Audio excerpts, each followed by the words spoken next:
CIMS में हंगामा हो गया है। मरीज के परिजनों ने आज जमकर बवाल मचाया है। बिलासपुर सिम्स में मरीज की इलाज के दौरान दरअसल मौत हो गई और इसके बाद परिजनों ने लापरवाही के आरोप लगाते हुए हंगामा शुरू कर दिया। बिलासपुर में एक मरीज को इलाज के लिए सिम्स में भर्ती करवाया गया था, मौत उसकी हो गई और इसके बाद परिजनों ने प्रबंधन पर, डॉक्टर्स पर, स्टाफ पर लापरवाही के आरोप लगाए, जमकर बवाल काटा। थोड़ी देर के लिए सिम्स अस्पताल में हड़कंप जैसी स्थितियां बन गईं और ये तस्वीरें न्यूज़ 18 मध्य प्रदेश छत्तीसगढ़ पर आप इस वक्त देख रहे हैं। सिम्स अस्पताल में हंगामे की ये तस्वीरें हैं। मरीज के परिजन, सिक्योरिटी भी वहां पर मौजूद थी, लेकिन मरीज के जो परिजन हैं वो बेकाबू हो गए।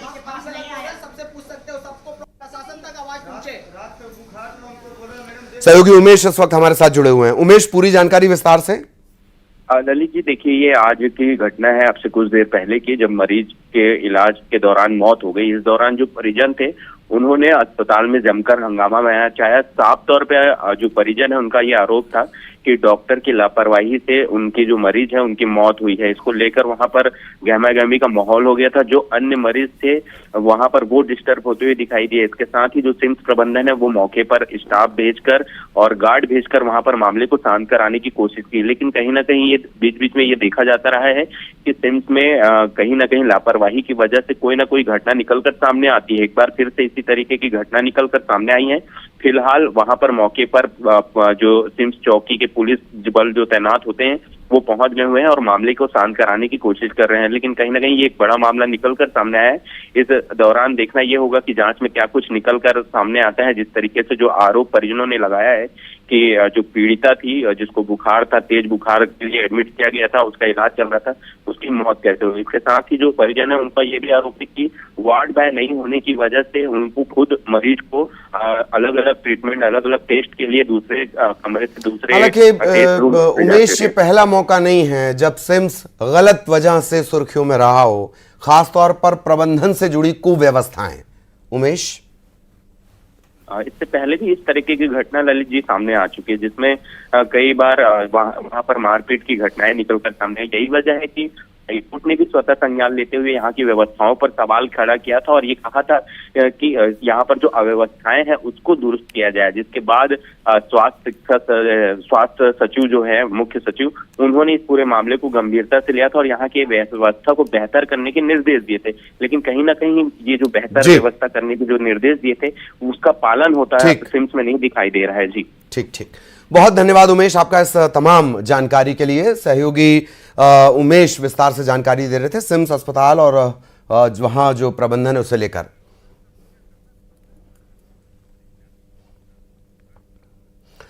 अब जेल में बंद आरोपी जब चाहे बाहर निकलकर ऐश कर सकते हैं। सुनने में थोड़ा अटपटा लग रहा है, लेकिन ऐसा ही मामला रायपुर से सामने आया।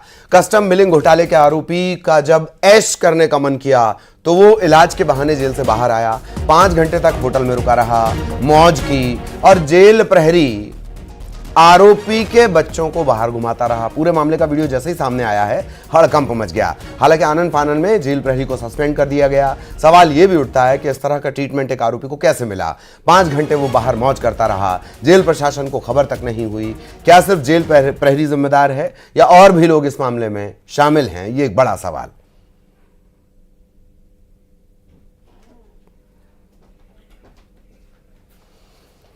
सहयोगी आकाश शुक्ला हमारे साथ जुड़ गए हैं। आकाश के पास आपको सीधे लिए चलेंगे, उनसे जानेंगे किस तरह का ये पूरा घटनाक्रम सामने आया। आकाश, इन तस्वीरों को देखकर लगता है जेल में अब मौजा ही मौजा। आकाश,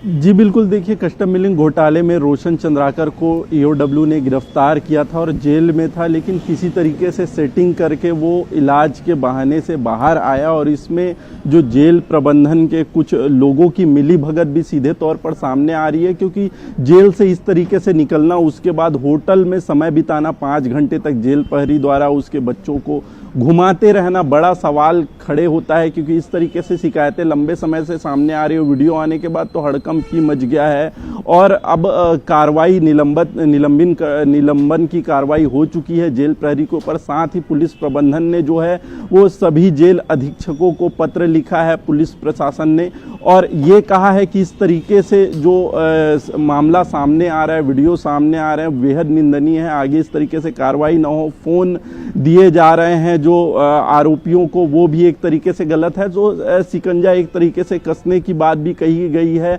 व्यवस्था बनाने की बात कही गई है इसमें। जी बिल्कुल, धन्यवाद आकाश इस तमाम जानकारी के लिए। सहयोगी आकाश विस्तार से जानकारी दे रहे थे।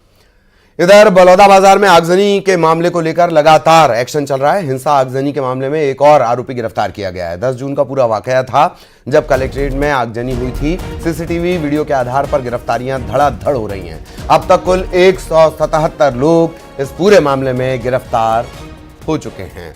योगेश यादव हमारे साथ फोन लाइन पर जुड़े हुए हैं।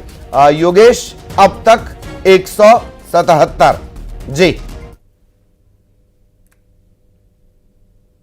हुई हिंसा के बाद पुलिस लगातार आरोपियों की तलाश कर रही है। इसी कड़ी में आज एक और जो आरोपी उसकी पुलिस ने पतासाजी की है, उनको गिरफ्तार किया गया है। क्योंकि 10 जून को हुई कलेक्ट्रेट और एसपी ऑफिस में हिंसा और आगजनी के बाद पुलिस पूरी अपनी टीम के साथ आरोपियों की तलाश कर रही है। लगातार सीसीटीवी फुटेज और वीडियो कैमरे के आधार पर पुलिस आरोपियों की तलाश कर रही है और कुल अब तक 177 आरोपियों की गिरफ्तारी की जा चुकी है।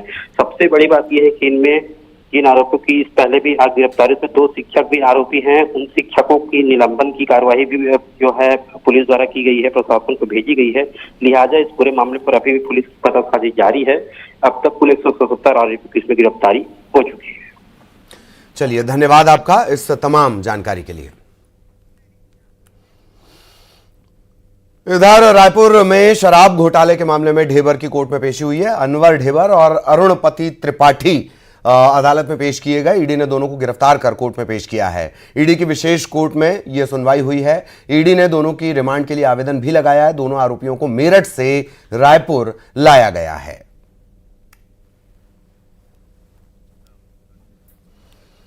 इधर गरियाबंद में सांप के डसने से मां और बेटी की जान चली गई। घर में मां बाप के साथ 4 बच्चे सो रहे थे। मां और 9 साल की बच्ची को सांप ने डस लिया। फिंगेश्वर अस्पताल लेकर परिजन पहुंचे थे, लेकिन इलाज के दौरान मां बेटी की जान चली गई। फिंगेश्वर इलाके के भसेरा गांव की यह पूरी घटना है।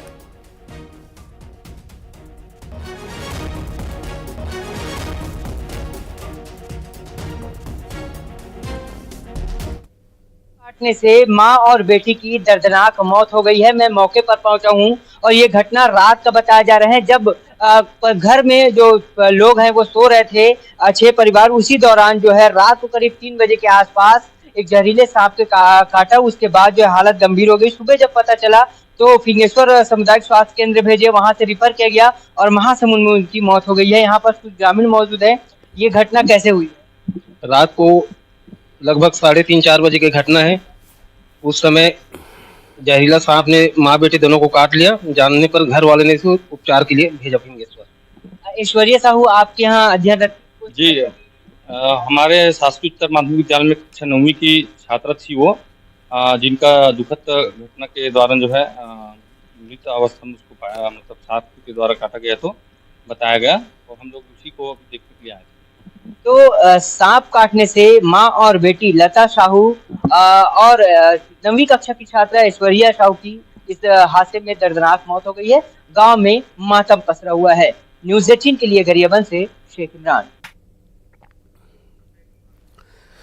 और इस वक्त जो शेख इमरान ने जानकारी दी पूरे विस्तार से। शेख इमरान फोन पर भी हमारे साथ जुड़े हुए हैं। शेख इमरान, क्या कुछ अपडेट इस मामले में?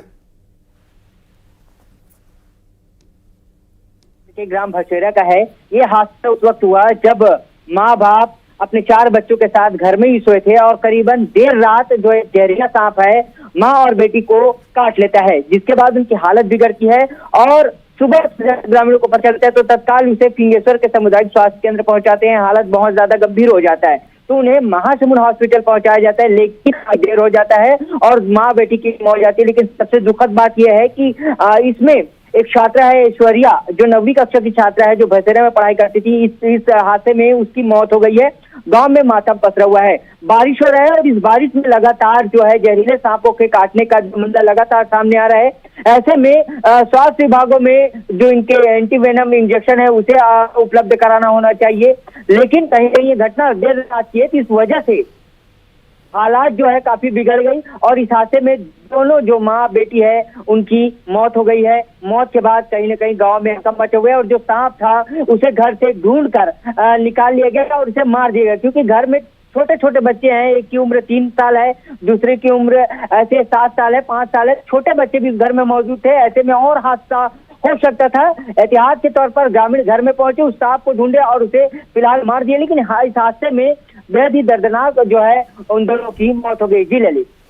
चलिए, धन्यवाद शेख इमरान इस तमाम जानकारी के लिए।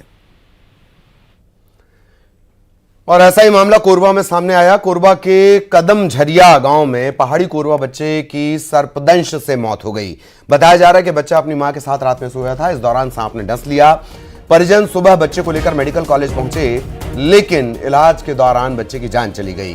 कोरबा में सांप के काटने से इस महीने ये तीसरी मौत है।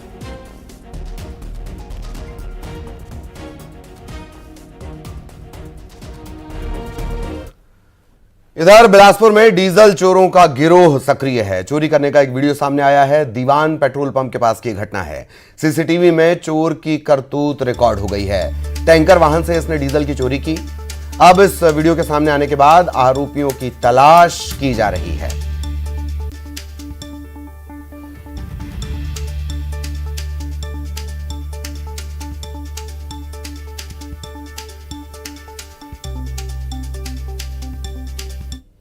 जन दर्शन में बलौदाबाजार के किसानों ने केमिकल प्लांट को लेकर सीएम साय से शिकायत की। किसानों का कहना था कि अपोलो कंपनी से निकल रहे प्रदूषित पानी की वजह से उनकी फसलें खराब हो रही हैं। डोंगरिया के किसानों ने इसे लेकर सीएम को आवेदन दिया। सीएम ने उनकी शिकायत पर बलौदाबाजार कलेक्टर को तुरंत कार्रवाई के निर्देश दिए हैं।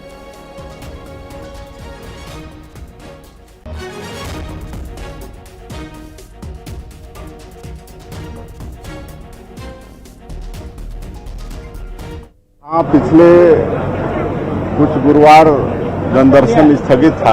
कुछ कारणों से हम कहीं बाहर थे, तो आज जनदर्शन का आयोजन है, अभी भी चल ही रहा है और सैकड़ों की संख्या में यहाँ पर पूरे प्रदेश से आ रहे हैं और कई तरह की समस्या आ रही है। विशेषकर तो स्वेच्छानुदान की समस्या ज़्यादा है। आर्थिक सहयोग लोग ज़्यादा मांग रहे हैं, कुछ पढ़ाई के लिए, कुछ बीमारी के इलाज के लिए। कुछ दिव्यांग लोग भी भारी संख्या में आए हैं और कुछ लोगों को तत्काल अभी ट्राईसाइकिल भी दिए हैं। सीएम हाउस में जनदर्शन कार्यक्रम का आयोजन हुआ और इसमें सभी संभाग से जो हर एज ग्रुप के लोग हैं वो अपनी समस्याएं लेकर पहुंचे थे।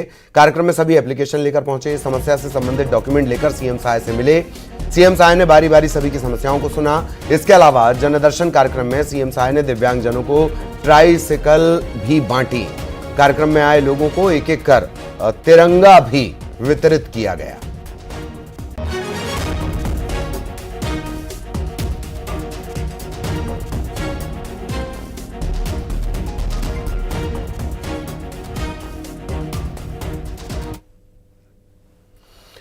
इधर रायपुर में सीएम ने खिलाड़ियों से भी मुलाकात की है। मिनी गोल्फ में कांस्य पदक विजेता खिलाड़ी से उन्होंने मुलाकात की, बातचीत की। चयन कुमारी, रंजीता खलको को सीएम ने बधाई भी दी। इन खिलाड़ियों का सीएम ने हौसला भी बढ़ाया।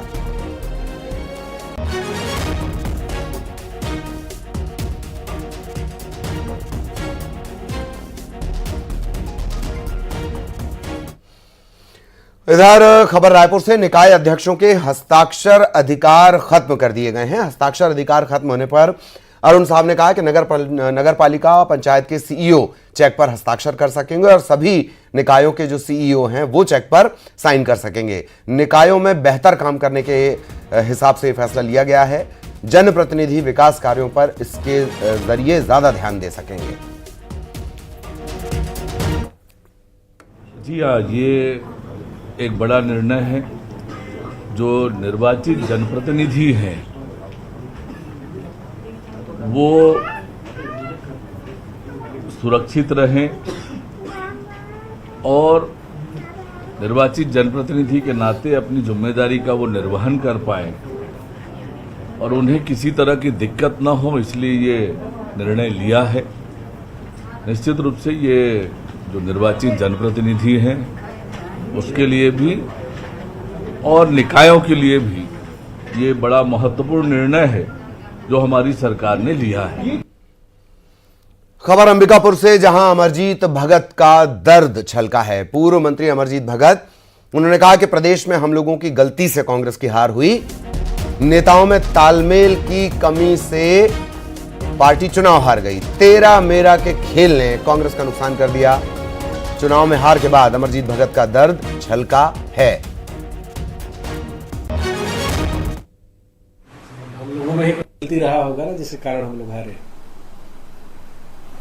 जनता बदलाव चाह रही थी, नेताओं में तालमेल की कमी थी,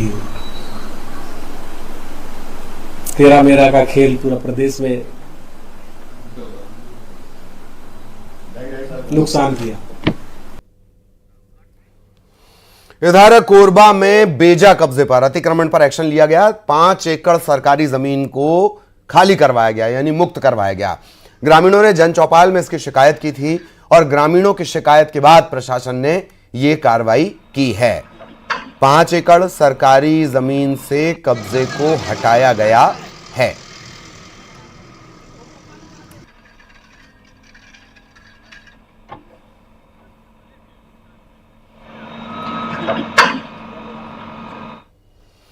कांकेर में साईं मंदिर में चोरी हो गई और चोरी का एक सीसीटीवी फुटेज सामने आया है। चोर की पूरी करतूत सीसीटीवी में रिकॉर्ड हो गई।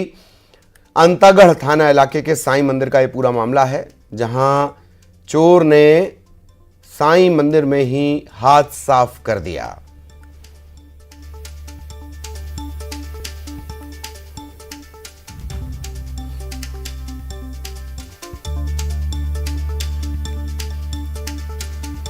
सरगुजा जिले के भटको गांव की रहने वाली महिला बीते 12 दिनों से अपने पति की तलाश में दर-दर भटक रही है। पुलिस दफ्तरों के चक्कर काटकर अधिकारियों से अपने पति को ढूंढने की विनती कर रही है। महिला को यह शक है कि गांव के ही कुछ लोगों ने उसके पति की हत्या कर दी है। महिला के मुताबिक पति लालचंद प्रजापति 27 जुलाई को ट्रैक्टर से खेत जुताई के रुपए लेने जशपुर के बागमाड़ा गया था। उस दिन से वो लापता है। पीड़िता का यह आरोप है कि पुलिस सही तरीके से जांच नहीं कर रही। पुलिस के रवैये से निराश पीड़ित ने सरगुजा रेंज आईजी से मदद की गुहार लगाई है। पति 27 तारीख से लापता हैं। उनका नाम लालचंद प्रजापति है और मैं उनको इधर उधर ढूंढ रही हूँ। अपने उनके यार दोस्त सभी से पता लगाई, पता नहीं चल रहा है मेरे पति का। और वो पैसा के विषय में गए थे बागमाड़ा और वहीं से पता चला कि उनसे मारपीट किया गया है और उनसे मोबाइल बाइक वगैरह छीन लिया गया। लालचंद प्रजापति हैं, ग्राम भटको के रहने वाले, थाना बतौली क्षेत्र अंतर्गत।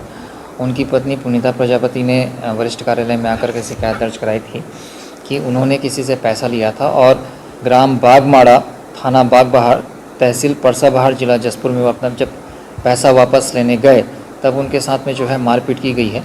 और कुछ भटको गांव के लोगों के द्वारा जो है उनको गाड़ी में जब वापस लेकर के आ रहे थे तब उनके द्वारा जो मारपीट करने पर जो लालचंद प्रजापति है वो अचानक कहीं से गुम हो गया है। तत्संबंध में उसका फ़ोन नंबर जो है स्विच ऑफ है। उक्त संबंध में थाना बतौली में जो है इसमें गुम इंसान कायम किया गया है। इसमें लालचंद प्रजापति की खोजबीन जो है पता तलाश पुलिस कर रही है। इधर दुर्ग में नशीली दवा तस्कर को गिरफ्तार किया गया है। 508 बोतल इसके पास से दवा भी जब्त की गई है। सूटकेस में भरकर ये तस्करी कर रहा था, तभी दुर्ग आरपीएफ के हत्थे ये चढ़ गया। इसे गिरफ्तार कर लिया गया। इससे पूछताछ की जा रही है।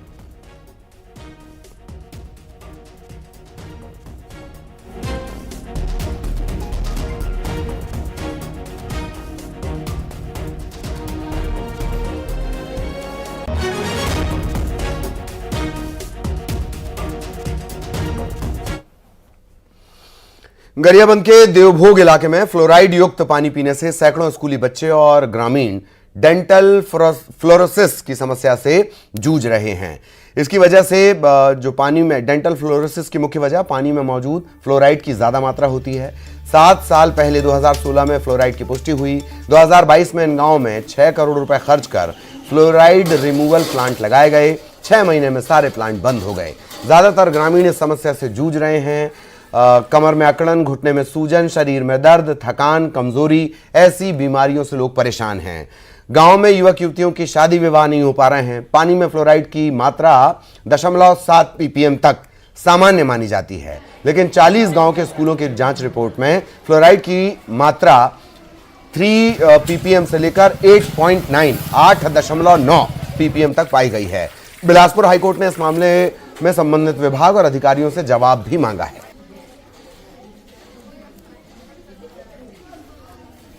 जोबो क्षेत्र के 40 स्कूलों में जब सर्वे किया गया तो वहां के पानी में फ्लोराइड पाया गया। सामान्य तौर पर फ्लोराइड की मात्रा 0.7 ppm तक सामान्य माना गया है, लेकिन यहाँ के पानी में करीबन 8.9 ppm तक फ्लोराइड पाया गया। इसके बाद 2022 में करीबन 6 करोड़ की लागत से इस तरह के प्लांट तैयार किए गए, वाटर फ्लोराइड रिमूवल प्लांट, लेकिन एक की कीमत 15 लाख रुपया के आसपास है, लेकिन इसका मेंटेनेंस नहीं किया गया और 6 महीने के बाद तमाम जो प्लांट है वो बंद हो गए। समय पर जिला प्रशासन इसकी और अब ओलंपिक से गुड न्यूज का इंतजार। रेसलिंग में भारत को मेडल की बड़ी उम्मीद। रेसलिंग के 57 किलोग्राम वर्ग के सेमीफाइनल में अमन सहरावत फ्री स्टाइल रेसलिंग के सेमीफाइनल में पहुंच चुके हैं। अमन ने अल्बानिया के पहलवान को 12-0 से हराया है। सेमीफाइनल में जापान के खिलाड़ी से उनका मुकाबला होगा। भारतीय समय के मुताबिक आज रात ये मुकाबला होना है। फाइनल मैच तकरीबन 11 बजे ये मैच हो सकता है और भारतीय रेसलर अमन सहरावत पेरिस ओलंपिक में मेडल ला सकते हैं। अल्बानिया के जेलिम खान अपकारोव को उन्होंने 12-0 से पटकनी दी है।